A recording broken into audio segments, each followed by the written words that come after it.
पश्चिमी यूपी की सियासत के दिल मेरठ से एक बड़ा सियासी और विकास का संदेश गया है, लेकिन सवाल ये है कि यह सिर्फ विकास का उद्घाटन है या 2027 चुनाव की बिसात यहीं से बिछ रही है। दरअसल नरेंद्र मोदी ने मेरठ में करीब 12,930 करोड़ रुपए की जो है परियोजनाओं का लोकार्पण करते हुए साफ संदेश दिया है, बीजेपी सिर्फ शिलान्यास नहीं करती, काम भी पूरा करती है। मंच से उन्होंने डबल इंजन सरकार की कार्य संस्कृति का भी दावा करते हुए कहा कि अब परियोजनाएं पहले की तरह लटकती झटकती नहीं है। पीएम ने शताब्दी नगर स्टेशन से नमो भारत रैपिड रेल और मेरठ मेट्रो को हरी झंडी दिखाई है और इसे विकसित भारत की झलक बताया है।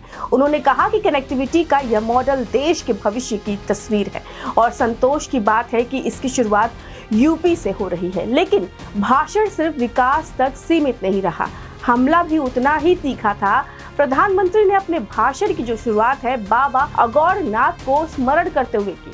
उन्होंने कहा कि इस पावन धरती पर मेरठ की क्रांति धरा पर आज विकसित उत्तर प्रदेश विकसित भारत के लिए नई क्रांति को ऊर्जा मिल रही है। मोदी ने कानून व्यवस्था में सुधार का जिक्र करते हुए कहा कि कुछ साल पहले तक शाम होते ही इस इलाके में डर का माहौल होता था, लेकिन अब सुरक्षा और सुविधा दोनों बदली हैं।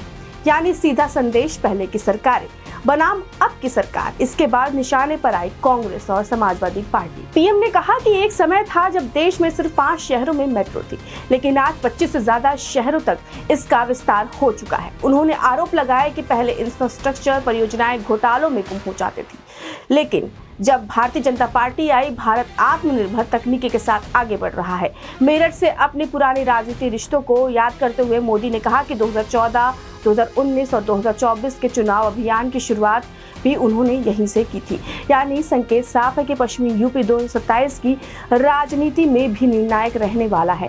मंच से उन्होंने मुख्यमंत्री योगी आदित्यनाथ की भी जमकर तारीफ की और दावा किया कि यूपी अब अपराध नहीं बल्कि विकास और मैन्युफैक्चरिंग हब बनने के लिए जाना जा रहा है।